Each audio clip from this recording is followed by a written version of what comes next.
Përplasjet ushtarake mes United States dhe Iranit kanë hyrë në një fazë të re për shkallëzimi pas incidentit të ngushticës së Hormuzit, ku sipas raportimeve një helikopter amerikan i tipit Apache është rrëzuar pasi u qellua nga forcat iraniane.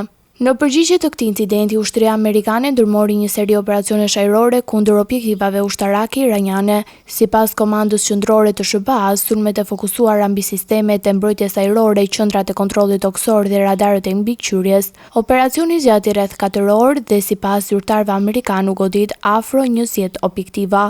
Nga ana tjetër, Islamic Revolution Guard Corps bëri të ditur se sulmet amerikane prekën ishullin Qesh Island dhe zonën portuale të Sirikut, pranë ngushticës së Hormuzit. Mediat iraniane raportuan shpërtime dhe në Bandar Abbas dhe në afërsi të Yazd. Si kundërpërgjigje, Garda Revolucionare njoftoi se ishte ndërmarrë sulme me raketa dhe drone ndaj bazave ushtarake amerikane në Bahrain, Kuwait dhe Jordan. Sipas deklaratës së saj, objektivat përfshinin instalime ushtarake dhe gjëndra komanduese të përdorura nga forcat amerikane. Një nga objektivat kryesore ishin baza ajrore Al-Azraq në Jordani, ku sipas Teheranit u përdorën raketa me rrezë të gjatë veprimi. Megjithatë, ushtria jordaneze deklaroi se sistemet e saj mbrojtëse ajrore arritën të kapnin dhe të rrëzonin 5 raketa përpara se ato të godisnin objektivin. Autoritetet thanë se meturinat të ranë në territorin jordanez pa shkaktuar viktima apo dëme materiale. Ndërkohë, edhe Kuwaiti dhe Bahrein aktivizuan sistemet e tyre mbrojtëse ajrore.